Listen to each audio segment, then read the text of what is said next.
Now I'd like to invite our two distinguished the commentator, Professor Dominica Palais, the first commentator.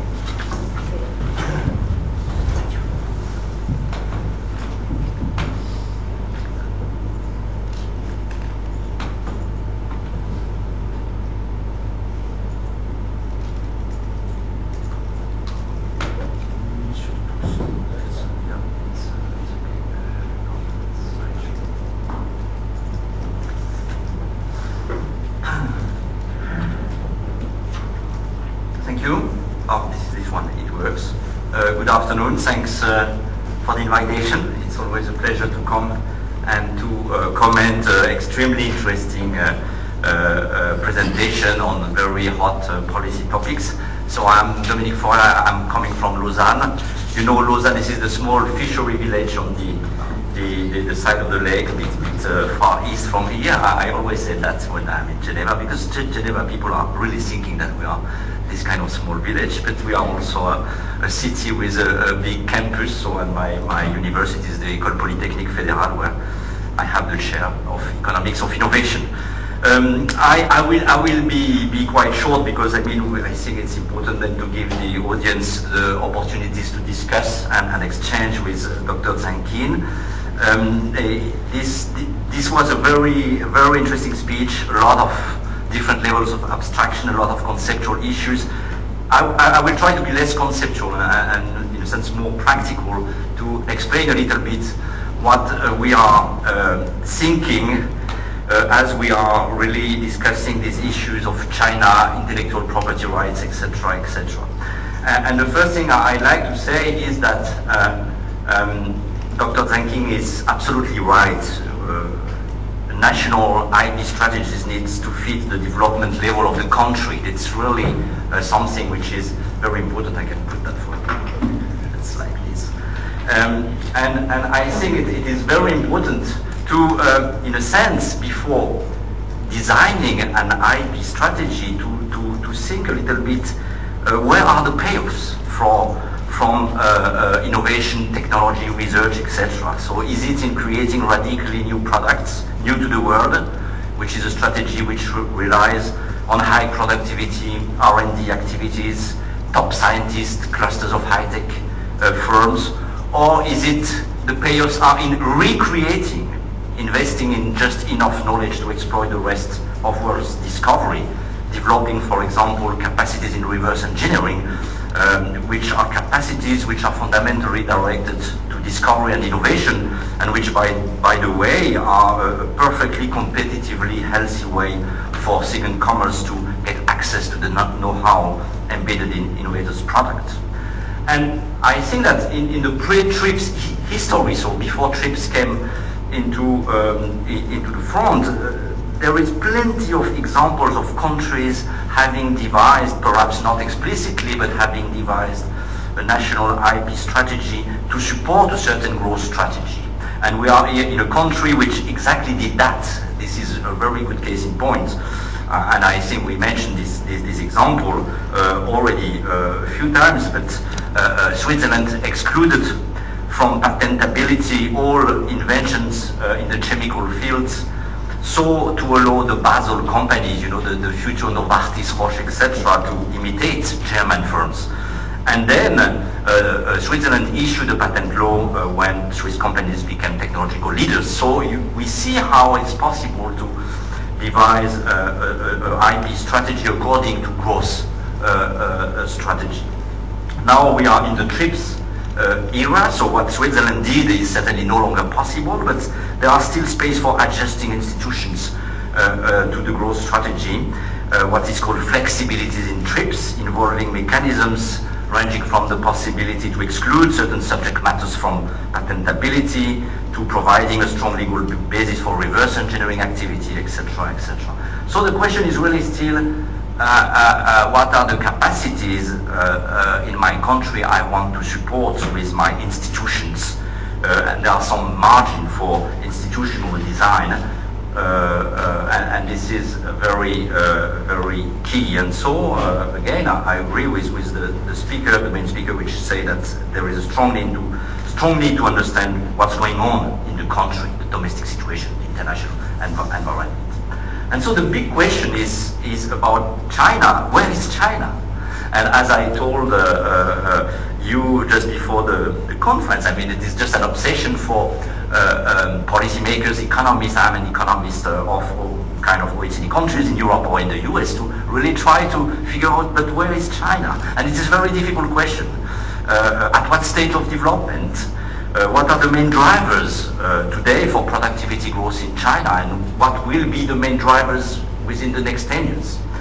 And in Western and OECD discussion, I think that there is a set of arguments about the fact that China is already a top country in terms of innovation capacities, research, top science, etc., etc. Just a few examples. So we have this Intel Chief Executive Officer Craig Barrett in 2003, who identified China as constituting a competitive threat to US high-tech, not US low-tech, but to US high-tech. Then we have Bob Freeman, who is an Harvard economist, pointed in 2006 to the striking rise of the number of multinational corporations R&D centers in China, as well as UNCTAD here, the World Investment Report in 2005, highlighted the growth of foreign R&D centers in China. And also, a couple of economists point to evidence on the growing sophistication of China's exports as proof of China becoming a high-tech champion. And it is clear, they say, that the goods China sells overlap to a surprising extent with what the US buys from OECD country. So we have really China becoming a champion in this area. And the conclusion of all these arguments is that China is a major supplier of high technology, and this poses a major challenge to US and Europe commercial and interests. Finally, we have this survey done for the national academies in the US about R&D location decision of multinational corporations, pointed to the fact that China is the place where most multinational corporations expect to increase R&D activities for the next couple of years. So we have all these converging arguments telling us, okay, China is now at the technological frontier, so they have to devise a IP strategy which is really oriented towards supporting radically new to the world innovation to really support the champions of that country. Now we have other arguments, and this is where we are starting to get lost. We have other arguments and perhaps more robust evidence suggesting that these views about China as a champion in high tech are maybe misleading or only partially true. So the first argument is the one on this table, which show that the extent of innovative activity performed in China by US multinational corporations is surprisingly still small. And this table provides 2004 data on R&D expenditures performed by US affiliates in China, also in other regions, and also by the US-based parent operations of multinational companies. And we see that only $622 million was spent in China. And this is an amount which is about 0.3%, 0.3% of the total R&D undertaken globally by the US multinational corporations. So it's not a lot. And we always say that, and I'm also part of this game because I'm advising the European Commissioner Janez Potočnik in Brussels about all this problem of R&D globalization, and we said all the time, well, the US now are going to China, not to Europe. This is not exactly true, as we see on these figures. So the extent of innovative activity performed in China by US multinational corporation is still not so big. Now, second argument, which is interesting, and we have here also interesting data about the fact that US patent data suggests that China's innovation capabilities is more limited than some have suggested. And so here we take the patents which are granted by the USPTO, the US Patent Trade Office, and we can take these patents as a good proxy of invention capabilities of any country. So if here we are on the table patents for which at least one inventor is resident in China, patent which is granted by the USPTO, and we have pure Chinese patent, which is patent at the USPTO, for which all inventors were resident to China. And finally, we have pure Chinese patent assigned to a US firm. And what we see that there is, of course, a dramatic growth. We see the steep of the trend. So there is a dramatic growth of patents for which at least one Chinese inventor is involved, or a pure Chinese team is involved, as applied and granted by the USPTO, but the levels remain very low in a sense. So again, this is the same story, which means that from 2000 to 2006, USPTO granted about 3,500 patents to inventors based in China, while they granted, for example, for the same period, an amount of 240,000 patents for which Japanese inventors are involved. So there is still a big difference. And so China is not yet an important generator of US patents. That's what we can say. And finally, we can discuss the argument that for some types of goods, China exports are fairly technological advanced, which is true.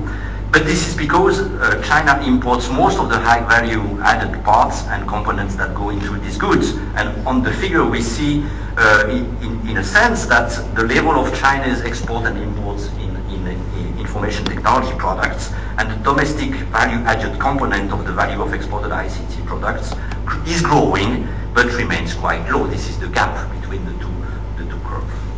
So taken together, all these features, in a sense, arcs a little bit that what we said at the beginning, so China now is at the frontier of technological innovation, is not that true, and maybe it's only partially true.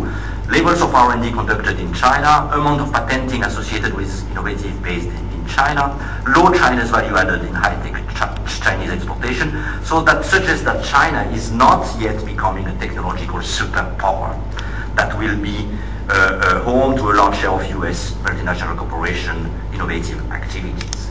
And to conclude, I just would say that, of course, there is no doubt a rapid growth of R&D and invention which is proceeding in China, but starting from an extremely small base. And so the country is still in transition on the path toward a significant net exported of innovative goods and services, but this transition will still last for many years. And so the IP national strategy has to cope with this intermediary situation. China is on a transition path. And just to be a bit provocative, I mean, there was a very good dossier in The Economist in last November, but this is The Economist, a UK journal. So, but they say, China has better things to do that to be leaders in invention at the frontier, etc. Of course, China could devote a lot of resources to solve these problems at the frontier, but why should China go into a competitive arena which is not yet its competitive arena? And in any case, there are opportunity costs to really become leaders in this arena, and maybe other, perhaps more lucrative users can always be found for the resource. So, expand it. My conclusion, and I think here I'm totally agree with you. I think that for us, as I show, these arguments which are so different, that show that understanding China is key for us, but very difficult. Take two economists and they will have two different ideas on China. Take 20 economists, they will have 20 different ideas on China. And so that we can play with all this data, and this is still very difficult to know where is China. But for Chinese policymakers, and so institutions designing people like you, the challenge is the same, I think. To understand where is your country in the global competition for innovation and discovery, this is not a minor matter. And it is absolutely central for the formulation of a wise and smart IP national strategy. And as you say, regional heterogeneity matters also. The fact that there are so strong variations across regions in China. But the problem is that you cannot have regional IP strategies. And so that's really an issue. Very largely the balance. Absolutely, absolutely. And my final word is this one, and I fully go to your conclusion. I think it's better not to think about constant best form of IP institutions. And China reminds us that all the time we have to think in terms of the co-evolution of IP national strategies and innovation capacities. You say IPR laws should be dynamical because benefits of a country is changing. You concluded with this sentence, and this is also my conclusion. Thank you. Thank you very much for your excellent comments. I think the mixture Professor Farr provided is very much resemble what is happening in China. And this is also echoed what Dr. Zhang mentioned, implementation. And on the one hand, there is a growing the patent filing in China, go to the 4 billion this patent filing. On the other hand, what he evaluated is China still in very lack of their innovation capacities. So this is a kind of the very much mixture situation. And then well-based China is very important as the basis to understand and formulate whatever the national strategy would be. So now, before we give the floor to speak to comments, I would like to pass the floor to Mr. Kiyoshi Azaki. He's the legal officer, technical technology transfer and intellectual property at UNCTAD. Thank you. First of all, I would like to congratulate Dr. Zhang on his excellent presentation, very thought-provoking, and also to thank the South Center for allowing me the opportunity to present commentary to Dr. Zhang's presentation today. My name is Kiyoshi Adachi. I'm a legal officer at UNCTAD, part of a team at UNCTAD that looks at the development dimensions of intellectual property. I will also be brief for 2 reasons, because number one, we're short, we're running a little bit behind on time, it looks like, and also because Dr. Fourier has already covered some of the ground that I had originally intended to cover as well. So what I will do is I will make one sort of general observation, and then go into and then I will try to make I'll use Dr. Zhang's presentation to try and elicit 4 lessons learned, if you would, from the process that China went through in formulating a national IP strategy. Okay.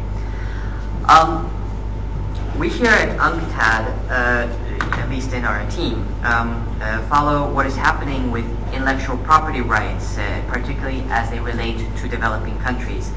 And the macro observation I have is that what China is doing in terms of developing a national IP strategy is something that is going to be very, very important for a lot of developing countries. I say that because right now, if you take a look at what happens in a lot of developing countries' IP offices, is that because of a lack of capacity in many of these offices, the reaction of many of these offices is to try and the capacity of many of these offices is quite limited, and therefore one of the reference points for their decisions on whether to grant patents or not, whether to grant certain intellectual property rights or not, the reference points tends to be those of the developed countries, namely places such as the European Patent Office or the USPTO. I think as we go along in time, you will see increasingly that other developing countries which have a good deal of capability in terms of their intellectual property offices, such as China, such as India, such as your Brazils, will start to take on a very, very important role in terms of being a reference point for decisions on intellectual property rights.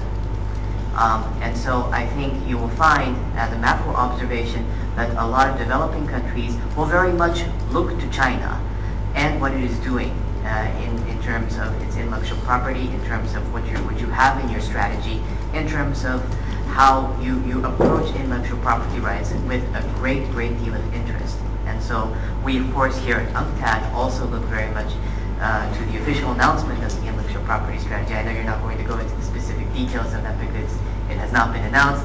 But that was right to announce that. To follow up on it. But certainly we hope it'll also be translated into other languages such as English, so that we would be able to follow what's actually going on.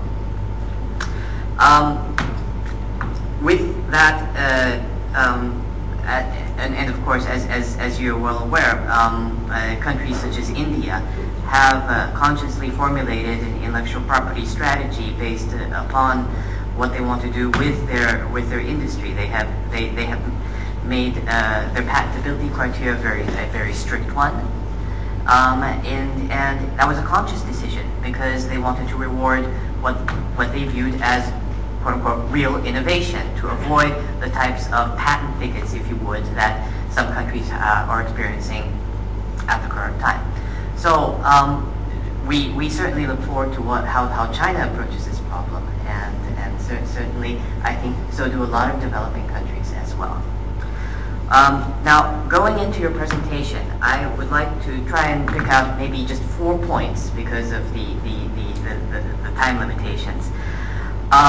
The first point, and I think it's worth bearing in mind, is that the entry point for designing that strategy was to determine where to strike the balance between exclusive rights and public domain should lie. And that answer is not that simple. And I think what we saw from this presentation is that a lot of philosophical questions are involved when making that decision. A lot of conceptual, very abstract questions are involved when making that decision. The answers to which are very difficult. Perhaps more importantly, this is not just a matter, as I think Dr. Fourier also mentioned, of mimicking a model law, of mimicking a standard law. It involves a lot of deep questions that policymakers and stakeholders have to think about. The second major point, observation or lessons learned that I think you could draw from Dr. Zhang's presentation is that intellectual property was not approached for intellectual property's sake. It's not IPR for IPR's sake. It was IPR with a view to accomplishing something. And I think if you take a look at your homepage, there's your premier has announced to your National Assembly that the overall objective of the strategy is going to be to encourage independent innovation. And so it's a strategy formulation not for intellectual property rights' own sake, but using intellectual property right as a tool, or shaping that policy framework as a tool to try and achieve something. The third observation that I would have on the presentation was the multitude of stakeholders involved. As you can see, the discussions that the Chinese held were across 20 some odd ministries. Not to mention foreign companies, your discussions with foreign companies, domestic companies, lots of legal experts, academics. It's a whole range of stakeholders. When you have this many stakeholders, the main thing to keep in mind is that no strategy you're going to come up with is going to please everyone. There would be something terribly wrong if that were the result. But certainly, you have to be guided by certain principles, and I think Dr. Zhang mentioned that the national interest was certainly the greatest good for the nation was the overriding interest in trying to formulate the strategy, and I think that's quite important to bear in mind. Obviously, there are some restrictions on that to the extent that as a TRIPS signatory, it has to adhere to certain provisions in the TRIPS agreement. But certainly, as has been mentioned by Dr. Fourier as well, there are a number of flexibilities, a number of tools which every country can use. Some specific for LDCs, but China is not an LDC. But certainly a lot of gray area in the text in the TRIPS agreement that would permit each and every country to design its own IP laws in accordance with whatever development objectives it has. The last point I would have as a commentary, and this was not mentioned in the presentation itself, but which I would like to stress, is that with any strategy, there is always going to be a need for some periodic review. So IP is not static. The IP situation globally is not static. And so it is important to always try and build in some type of a review mechanism for that strategy as you are going along. So I think with that, because I am conscious that I want to leave you some time for questions to direct it to Dr. Jang or to any one of us. I will wrap it up here, and I thank Sean for the opportunity to be able to present some comments on Dr. Chung's presentation. Thank you very much, Pierre. He summarized very important lessons that we can learn from the presentation. And now I just would like to, due to our time pass very fly quickly, I'd like to leave the floor open for everyone to take an opportunity to interact with the speakers and also our commentators on such issues. I'm sure we have a lot of their interest and more curiosity about what's happening and what is the strategy, what kind of principle we can take into considerations. So if you have any question, you can by identifying your name and affiliation of the institution, and we can close together to our panels to answer. Yeah, we have from there, Pakistan. Thank you, Sean. First of all, we appreciate effort by South Center to bring in this issue, because being from that region and as a developing country, China is sort of a role model in IPR strategy, and we are particularly concerned more from the enforcement point of view, sort of defensive agenda rather than offensive agenda. Because for offensive agenda, I took note of Professor Fore's point very well. We are starting from a different base. I mean, it's basically base of 10 versus base of 1,000. So whatever we do on the innovation or tech development side, it will take some time. But right now, the concern that we have in our countries is more on the enforcement side, and that too, especially due to this so-called globalization of IPRs. Although, as Mr. Adashu mentioned, there are flexibilities and everything, but even then, I mean, these benchmarks are much higher than expectations or capacities of certain countries.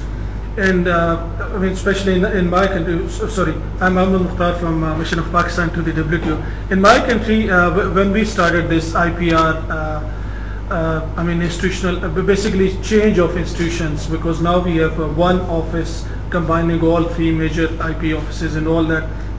Most of our strategy that I could gather was basically demand-driven strategy by the trading partners and sort of international standards and all that.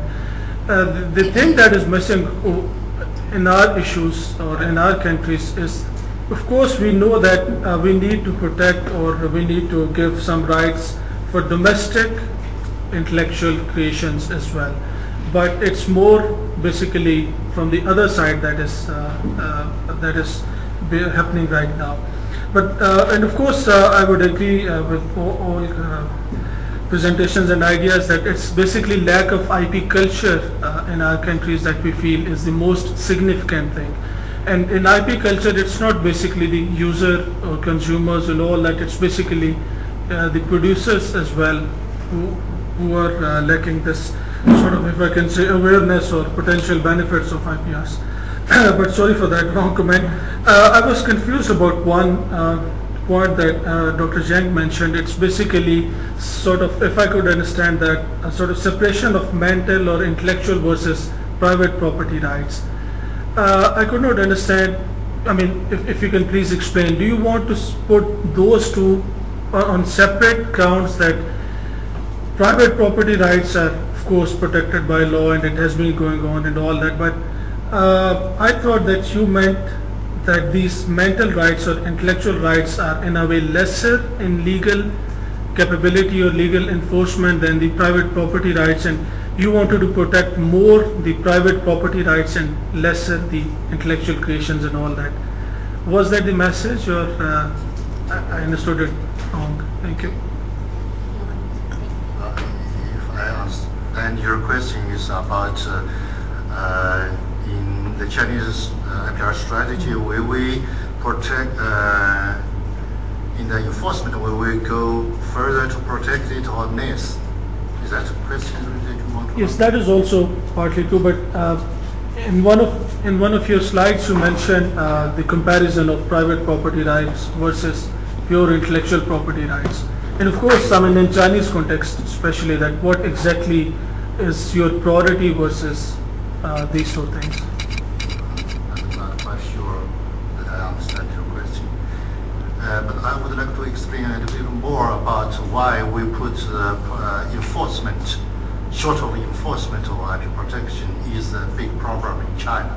I would like to explain it more about that. Well, I think IP protection includes two factors. The first one is the legislation. What should be protected?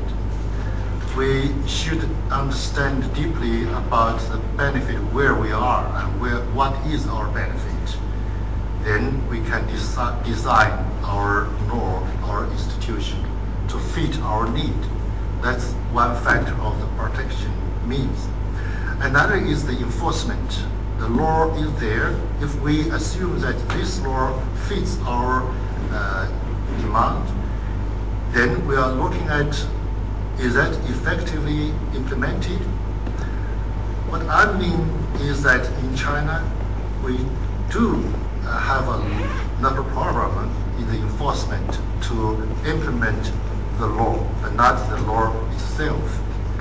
Because in China, a lot of high-tech enterprises that we are encouraging them to do their research feel very hard to protect their technology, their IPR. That is a problem, not only for the foreign companies. We have some statistics which shows that about 80% or even more than that IPR cases are between the Chinese enterprises, but not the foreign companies and Chinese companies. So that data shows that we do need a strong enforcement of the IP protection in China. We should revise our system to decrease the cost for our enterprise to protect their legal IPR and to increase the risk for those who want to just use the technology for free. Because if that environment is there, then nobody will do their own investment, R&D investment. So we have to do this. That's just because of the benefit of those countries. Because we still have some type of certain amount of investment of R&D. So for some country, they may not have so many problems within the country for the domestic enterprises. Maybe they should change the idea. But for China, our statistics show that most of the problems are between the Chinese enterprises. Does this answer your question? Yes. Well, basically I got your idea, but I mean, if I can quote that example particularly, you said that basically it was a debate was the rights given to owner or the creator or something like that. I mean, you said that who should own that intellectual property, creator of that property or owner of that property. And then you expanded that example on this protection of pure IPRs versus protection of property rights. But that partially. So you're talking about the legislation, right? Okay. To my opinion, we should understand where our national whole benefit is. Two sides.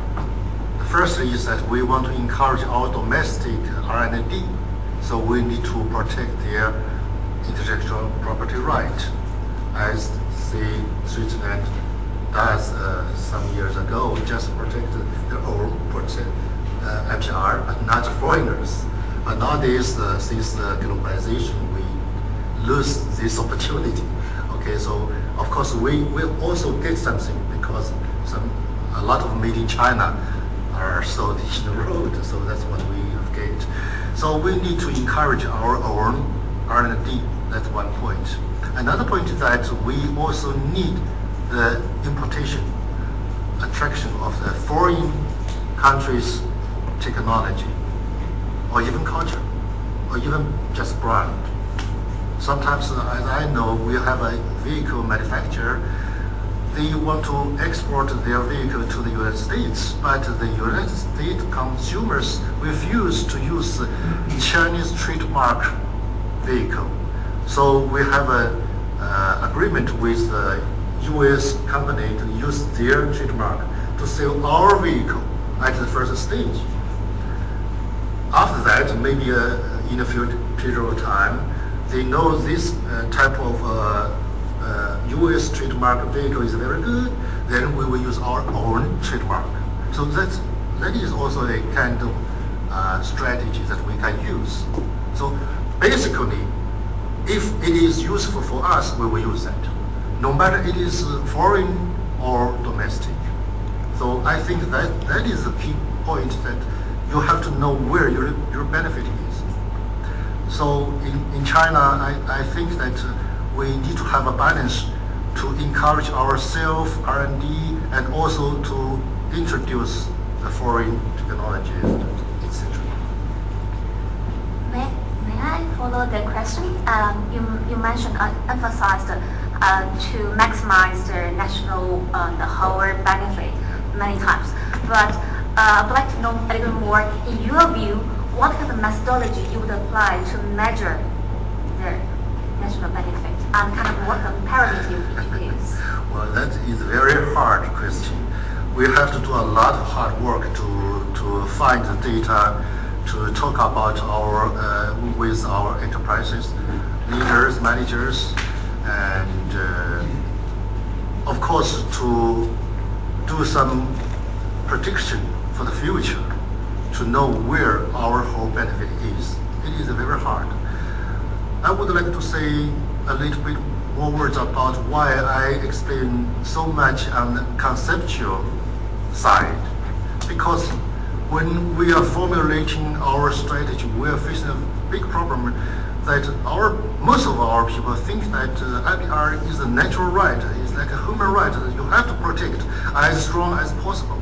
That was told by many foreigners, many experts to our leaders. I think this is a kind of misunderstanding. So that's why we should first understand what is the nature of the IPR system, IPR institution. That's why I took up a little bit more about that. Maybe for some countries, like here, what I hear in Geneva, a lot of people don't think about this. They think this is obvious. We should achieve a balance, but the word balance in China is not a good word for some of our leaders. They think we don't need a balance. We just need to protect the right of the holder. So there's a lot of misunderstanding. That's why we should clarify the basic idea. But for the where the benefit is very difficult. I think the first problem should be solved of the conceptual idea, and then we can go to the details to use the flexibility of the TRIPS to know, to collect our data and to do our analysis. We have done some, but I don't think that's enough.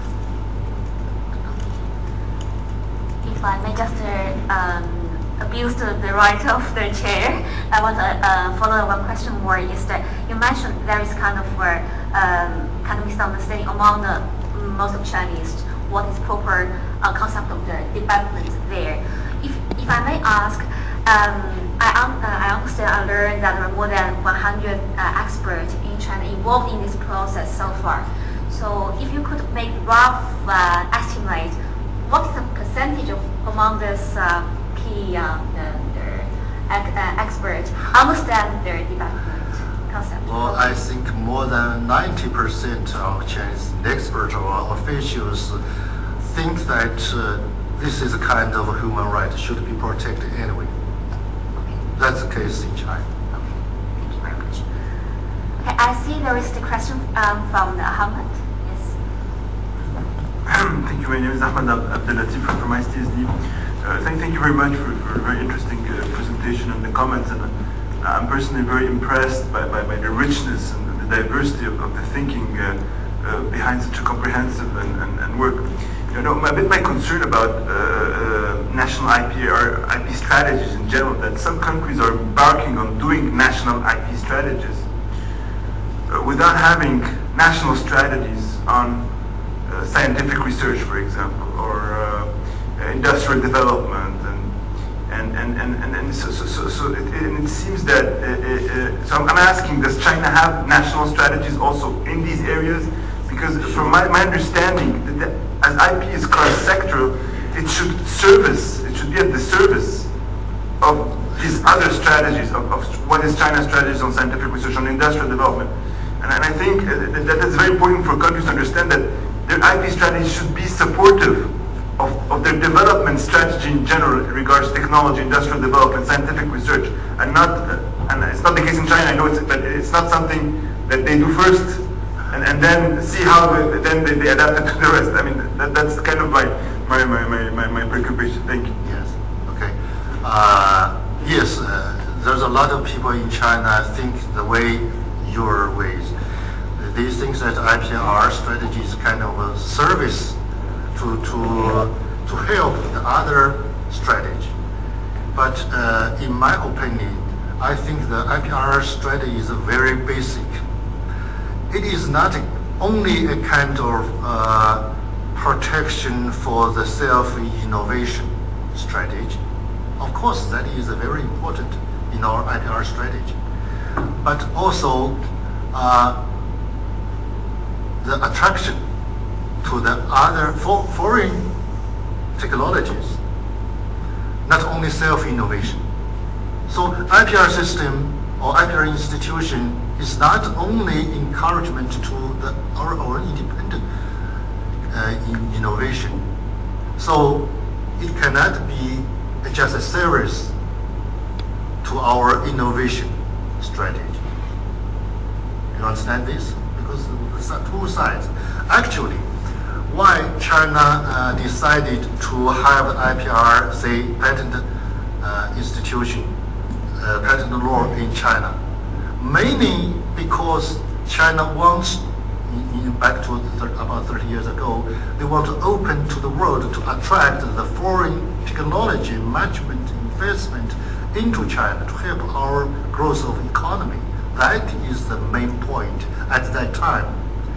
Of course, now we have some capacity of doing our own R&D. So we are someone consider that our IPR strategy is kind of a service to protect our innovation strategy. But actually, I don't think that's the only goal. Another thing is that IPR institution is not only a protection to the right holder, no matter it is domestic or foreign, but to protect the consumers. If we are in a very disordered situation in the market that we don't know what is the real product that we want to buy, that is damage to our consumer. And the consumer are, of course, the Chinese consumer, because the IPR law just apply in China. So that is another reason. Also, we need to consider the copyright. As you may know, if we don't protect the copyright somehow, in Chinese cultural market, we may be full of the Hollywood films and the Microsoft softwares. That is a fact. Back to about 20 years ago, no Microsoft Word software applied in China.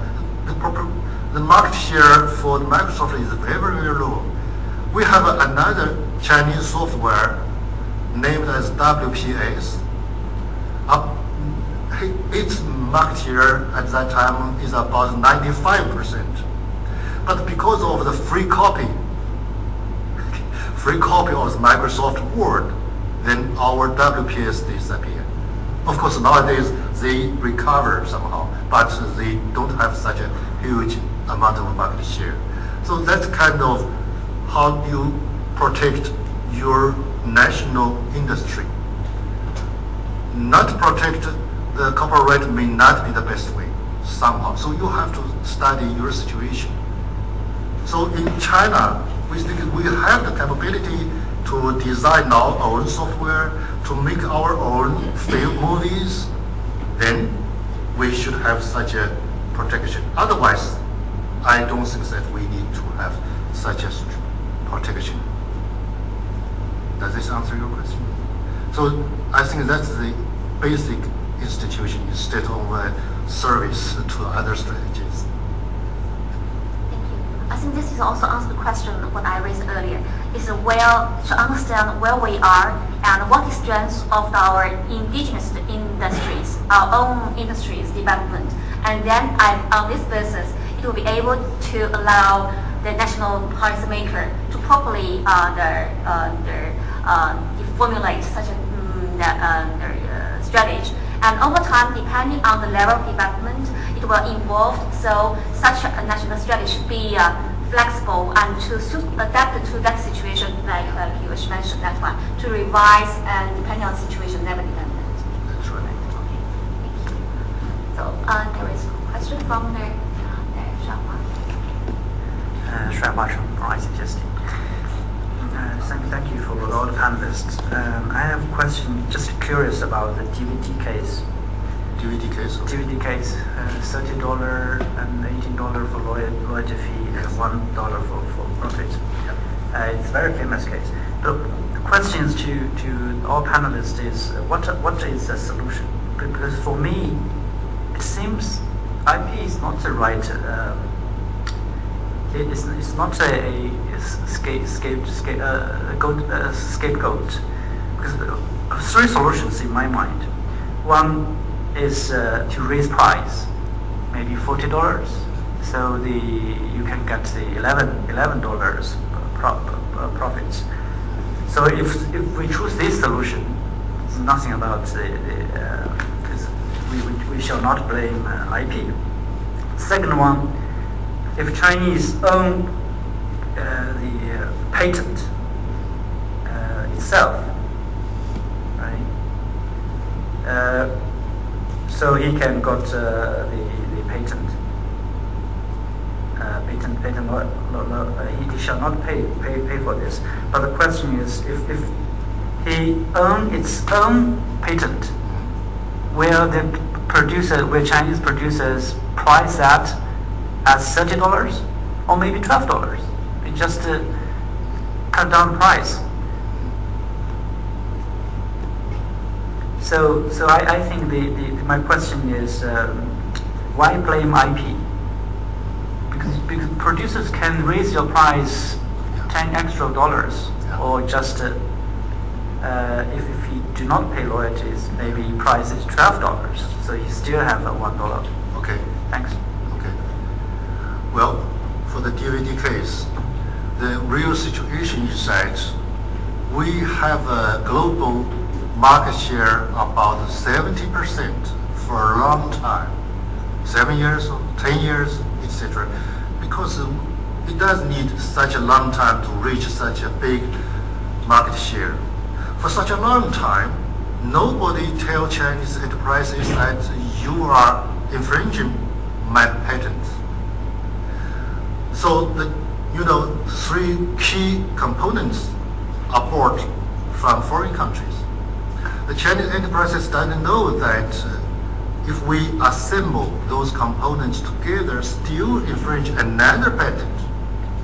They thought that they had paid the royalty to those components with patents. However, those foreign companies wait for such a long time until you have such a big capacity of production and you have invested so much, and then they ask you to pay 60% of the wholesale price as a loyalty. Of course, you said that our Chinese company can raise our price from $32 to $40 or $50, but which means that we don't have the competition ability for the foreign DVD because they don't have to pay the $18. We don't have the compatibility.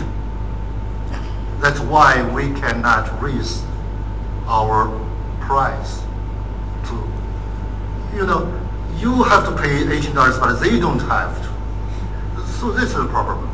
Of course, at the beginning, if the Chinese enterprises are starting to produce DVD player, and the foreign enterprises or the right holder tells these companies that you are infringing my patent, that's okay, we can stop and we can negotiate with you about the royalty. If it is unacceptable, then we will stop. We will shut down. However, the problem is that such a long time and so much investment and so many employers are employed, then you ask me to stop this. So my question is that this is not a fair competition. So I have a suggestion to my revision of the third version of Chinese patent law. That is, I don't know if it can be accepted. Perhaps many foreign companies don't agree with that.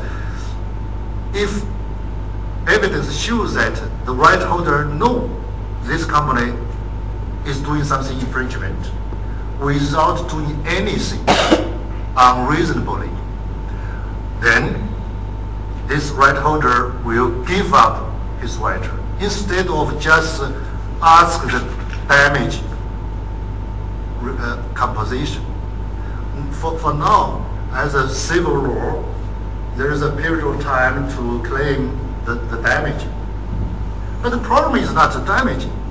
The problem is that you have to stop to produce that kind of products.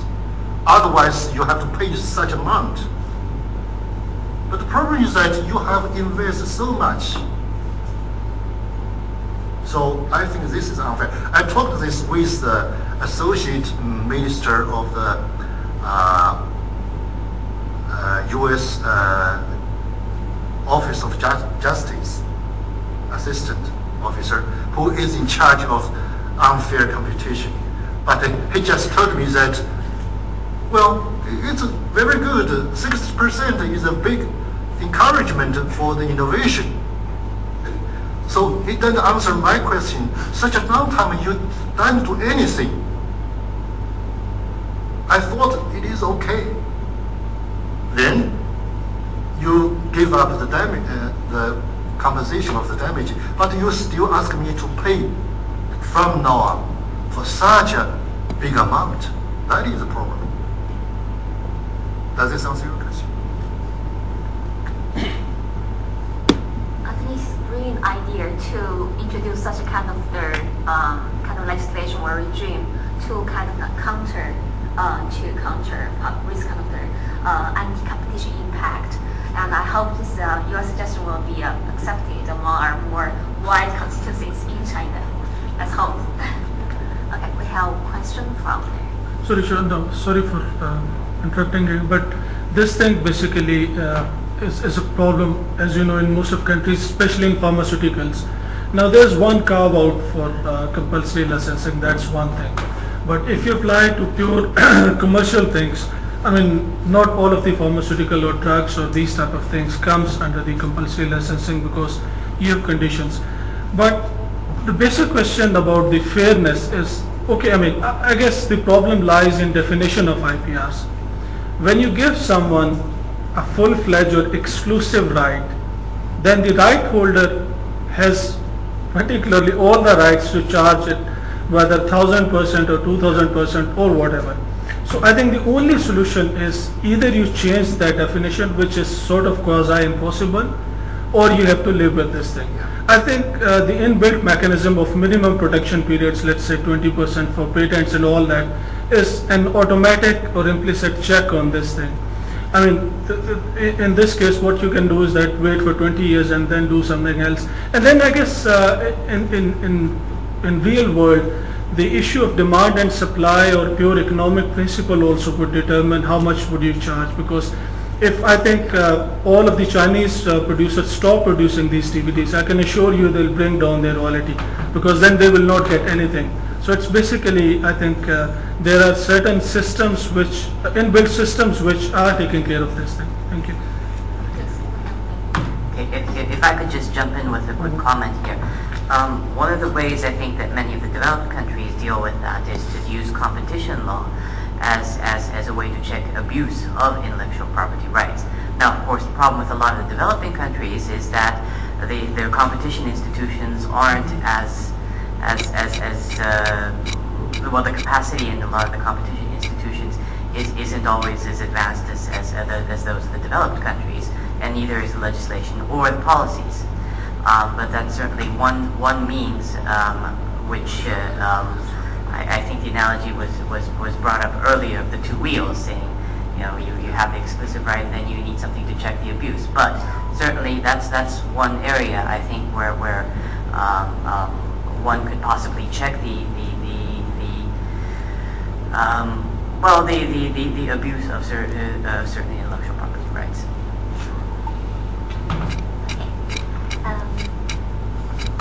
I see we have very dynamic and very active discussions, and I would like to take the opportunity to thank all of your active participation. And just as a kind of conclusion, that we have noticed that there is a common challenge for the developing countries is to how to really convert or incorporate development dimension into our national industry and national policies. Not only leave it in the WIPO, the development agenda, the kind of milestone of achievement here in Geneva. We have to bring this concept and to implement it into the national level, and that is the kind of very big task and challenge in order to ensure more wide constituency understand the issue properly, and even on this basis they formulate policy later on. So on this basis, I really appreciate Dr. Zhang share his views and reflections on what kind of nature from the conceptual level, and also use a very rich examples to demonstrate why and what is the consequence if there is no proper IP strategy would impact. So on this, I thank also excellent comments from our commentators, and I'm sure we enjoyed a lot from our panelists. With this, I'd like to thank you all for your participation once again, and hope you have a great day, and hope to do also best feedback. Thank you very much. If anybody will have different ideas or any comments, can send information to me by email.